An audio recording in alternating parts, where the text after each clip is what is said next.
Bismillahirrahmanirrahim. Assalamualaikum warahmatullahi wabarakatuh. Alhamdulillah wa kafa wassalatu wassalamu ala rasulil mujtaba. Amma ba'd. Puji syukur kehadirat Allah Subhanahu wa taala, salawat dan salam kepada Rasulullah sallallahu alaihi wasallam.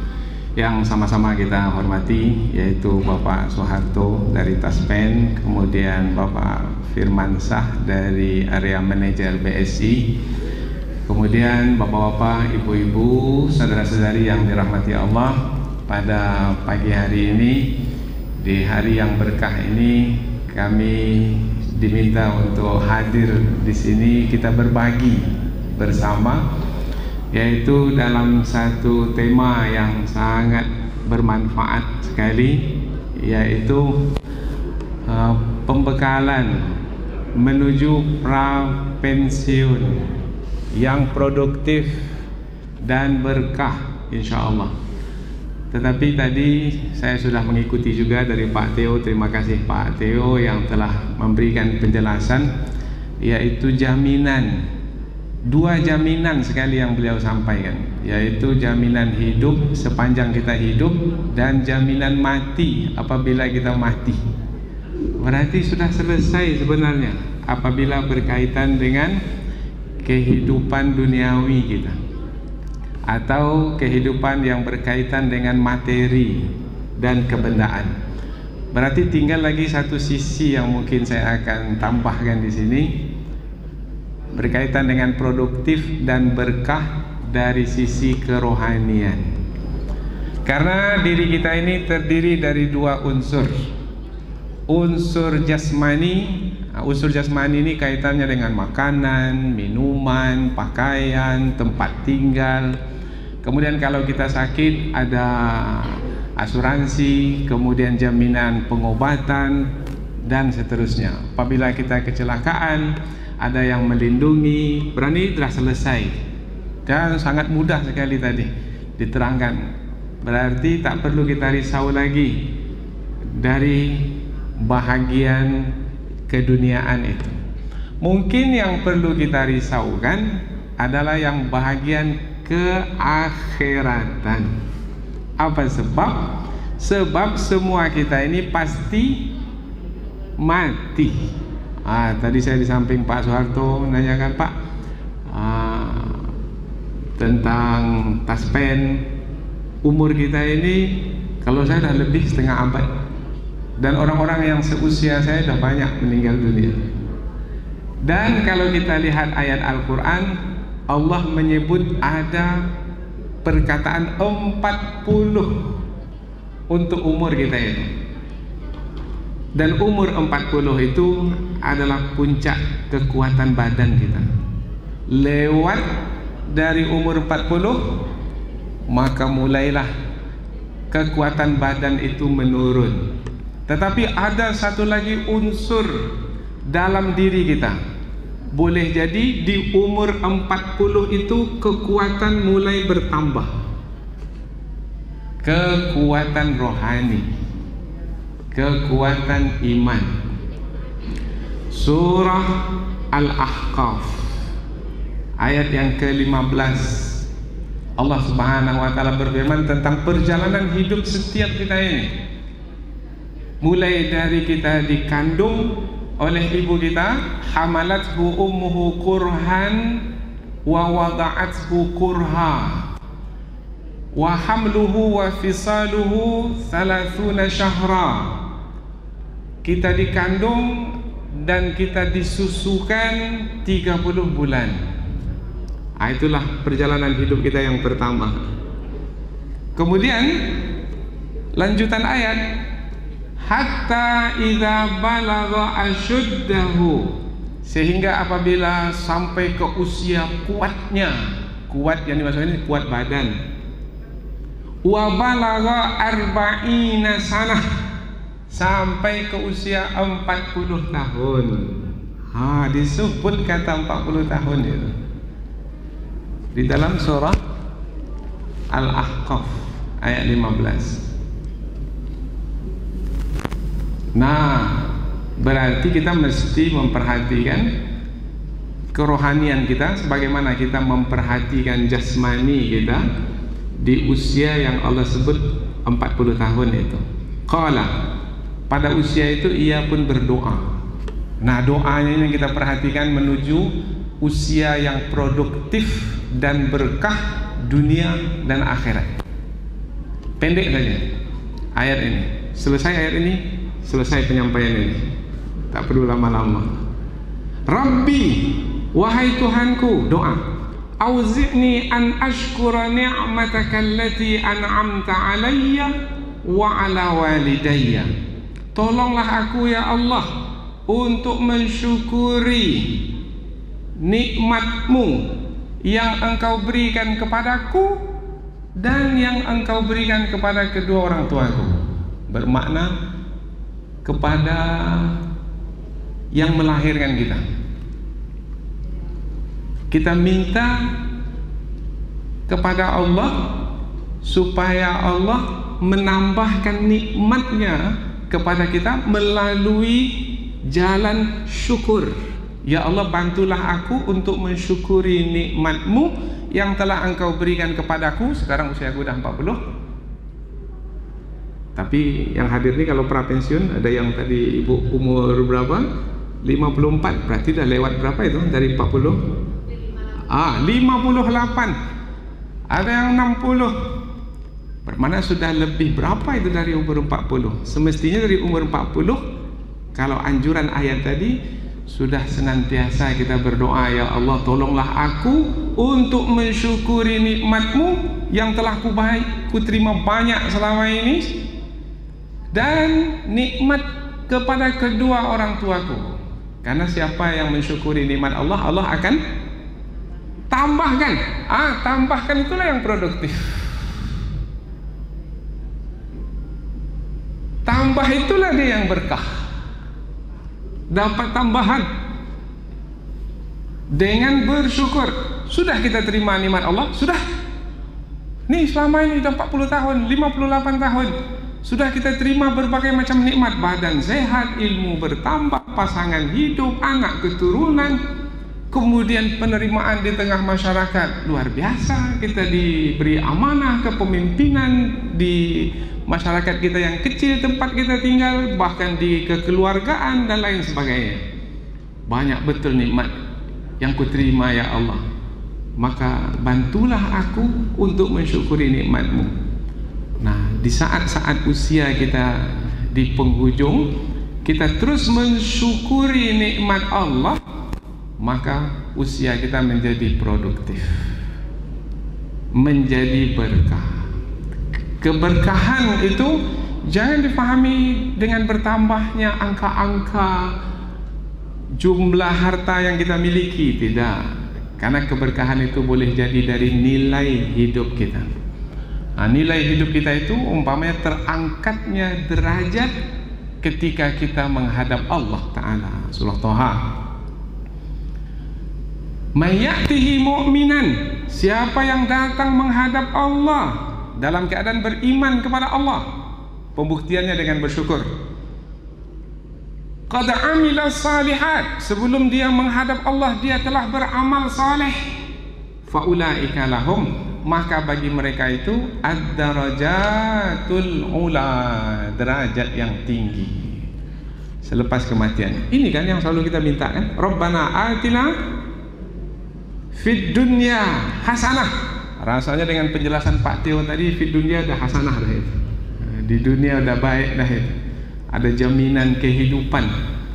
Kita yang meninggal terselenggarakan dengan baik sampai kepada pemakamannya, penguburan, seterusnya. Kepada yang ditinggalkan pun juga, istri dapat, anak-anak dapat, dunia sudah dapat. Tinggal lagi yang berikutnya, wafil akhirati hasanah, dan di akhirat mendapat kebaikan.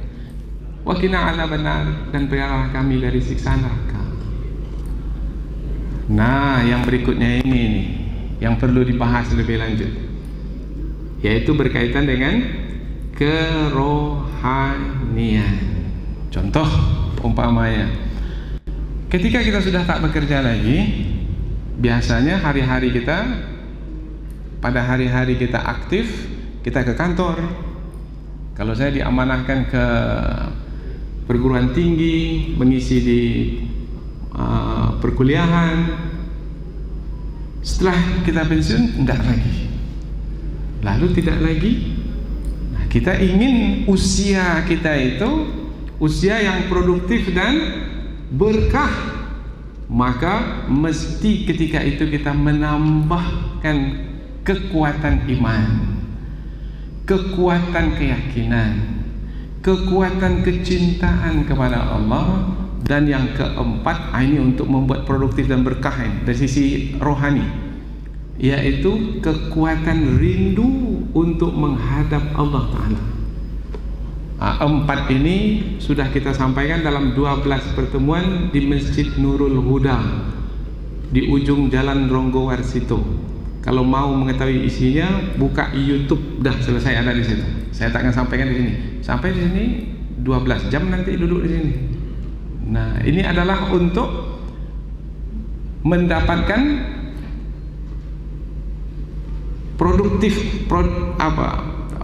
hasil yang maksimal, nilai yang tinggi, keberkahan dari sisi kerohanian, yaitu kita ini ada dua unsur tadi. Unsur jasmani kita semakin hari semakin lemah. Allahul ladzi khalaqakum min dha'fin. Allah menciptakan kamu dari lemah. Dulu ketika kita lahir, badan kita lemah. Duduk pun kita tak bisa. Berdiri apalagi. Berjalan, sekali-sekali berjalan, belajar berjalan, jatuh. Melompat pun tak mampu. Setelah itu kita bisa, badan kita kuat. Wa ja'ala min ba'di dha'fin quwwah. Kemudian Allah memberikan setelah kelemahan itu kekuatan. Kuat. Tadi disebut sampai umur 40, 50. Tapi setelah itu bagaimana setelah itu? Wa ja'ala min ba'di quwwatin dha'fan. Allah akan kembalikan badan itu kepada asalnya, yaitu lemah. Wa syaibah. Syaibah apa syaibah? Beruban. Coba tengok rambut yang di kepala, yang umur 50-an. Kalau saya nampaknya sudah putih. Jadi jasmani ini yang kita harapkan, yang semakin hari semakin lemah. Tidak. Yang kita harapkan adalah rohani kita. Rupanya rohani kita itu, iman kita itu, meskipun badan kita semakin hari semakin lemah, tapi rohani kita itu bisa semakin hari semakin kuat. Bahkan rohani kita di masa kita tua itu mungkin lebih kuat dari rohani kita ketika kita masih muda. Nah, rohani yang kuat itulah yang menutupi kelemahan jasmani kita. Ini yang buat produktif dan berkah. Contoh umpamanya, dulu kita bisa mengendarai kendaraan sendiri, kuat, bawa kendaraan sini sampai Jakarta, sampai Surabaya, pulang pergi sendiri, tak ada yang mengganti. Sekarang dalam kota pun tak mampu, tak bisa lagi Ustaz, dah menggigil tangan saya ini, mata saya pun kabur, tak tahu jalan lagi. Apalagi kalau malam, lemah, badan lemah, kekuatan pandangan lemah.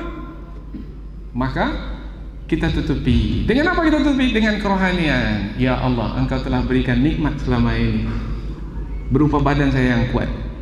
Ya Allah, apabila sekarang Engkau ambil perlahan-lahan kekuatan badan ini, hamba sabar ya Allah, hamba redho. Sabar, redho itu adalah kekuatan rohani. Maka suasana hati bagaimana? Tetap tenang. Hati kita itu tetap tenang. Apa sebab? Sebab kita tutupi kelemahan badan kita itu dengan kerohanian kita. Kalau tidak kita tutupi dengan kerohanian, kita akan apa? Keinginan kita tak tercapai. Kita akan, satu kata, ini yang buat masalah sekarang ini. Pasca bekerja, kita akan stres karena ada keinginan kita yang tak tercapai. Dulu bisa, Sekarang tak bisa lagi. Kalau sudah stres, bagaimana? Produktif? Tidak. Berkah? Mengadu saja. Orang stres itu mengeluh saja. Orang yang senang di tepinya jadi susah hati. Datang anaknya ingin bersenang-senang dengannya, tapi dia pula mengeluh saja. Aduh, anak pun jadi terbeban rupanya. Tapi kalau kerohaniannya hebat, kuat, maka dia bisa menyampaikan melalui kerohaniannya kepada anaknya, supaya anaknya terbangun pula kerohaniannya. Maka ketika hidupnya jadi produktif, karena dia memberikan nilai kehidupan kepada anaknya yang akan melanjutkan perjuangannya, maka hidupnya menjadi berkah. Meskipun dia sudah meninggal dunia, tapi nilai hidupnya akan dilanjutkan oleh anaknya. Keteguhannya, kehebatannya, keperkasaannya dalam menjalani ujian-ujian hidup itu dilanjutkan oleh anak-anaknya. Itulah yang disebut berkah. Sehingga meskipun sudah meninggal dunia, tapi nilai-nilai yang ia wariskan kepada anak-anaknya dilanjutkan. Inilah yang disebut dalam ayat itu, masih ayat di surah Al-Ahqaf itu. Rabbi auzi'ni an ashkura ni'mataka allati an'amta 'alayya wa 'ala walidayya. Ya Allah, berikanlah aku pertolongan untuk mensyukuri nikmat-Mu yang Kau berikan kepadaku dan kepada kedua orang tuaku, dan berikan kekuatan kepadaku untuk beramal saleh. Kalau dulu amal saleh kita dengan pekerjaan kita itu, sekarang amal saleh kita dengan iman kita. Jadi jangan pahami amal saleh itu hanya dengan pergi ke masjid ketika pensiun. Ya, itu ya juga. Bersedekah, ya itu ya juga. Pergi umroh, ya itu ya juga. Wakaf, ya itu ya juga. Wasiat, ya itu ya juga. Tapi yang lebih lagi adalah nilai-nilai hidup yang terhasil dari keimanan kita kepada Allah, dari keyakinan kita kepada Allah, yang didapatkan oleh orang-orang yang ada di sekitar kita, terlebih lagi kepada anak keturunan kita. Sambungan ayat, wa aslih li fi dzurriyyati. Aslih li, perbaikilah bagiku ya Allah, dzurriyyati, dzurriyyat anak keturunan, anak-anak, cucu-cucu. Akhirnya anak cucu menjadikan maknya, neneknya menjadi model, role model. Akhirnya kita meninggal dunia, tapi nilai itu tetap dilanjutkan oleh keturunan kita.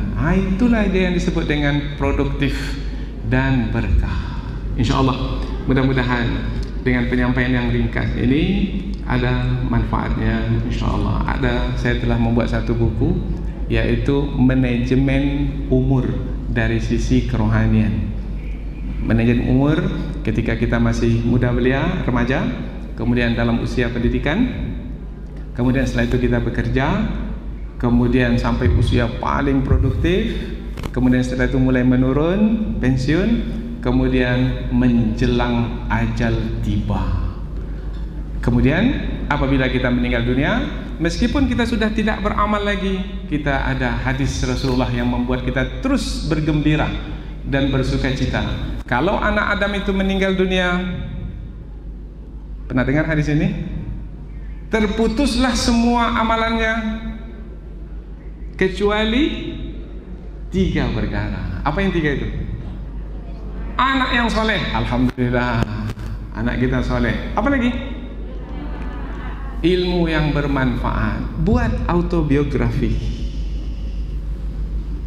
Maka banyak para ulama kita dahulu, para pemimpin dahulu, dibuat apa yang telah dilalui selama ini untuk dijadikan warisan. Bukan berupa kekayaan, tapi berupa nilai hidup yang akan dilanjutkan. Kemudian apa lagi? Sedekah jariah. Ada harta yang bisa dijadikan sedekah jariah? Oh, anak-anak saya dah cukup rasanya, dia pun dah bekerja dan dia pun sudah mandiri.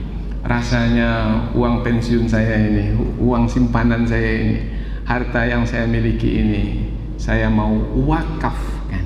maka jadilah sedekah jariah. Sedekah jariah berarti harta itu tidak berhenti, dia tidak mati, dia akan terus berlanjut meskipun kita telah meninggal dunia dan terbujur kita di dalam kubur, tetapi pahala masih tetap kita terima. Kita dah meninggal dunia, tidak bekerja lagi, tapi hasil masih kita nikmati. Itulah yang disebut dengan produktif dan berkah. Dengan demikian selesai sudah penyampaian tema kita yang penting dan berharga ini. Mudah-mudahan bermanfaat. Subhanakallahumma wa bihamdika asyhadu an la ilaha illa anta wastaghfiruka wa atubu ilaik. Wabillahi hidayah wa taufiq. Wassalamualaikum warahmatullahi wabarakatuh.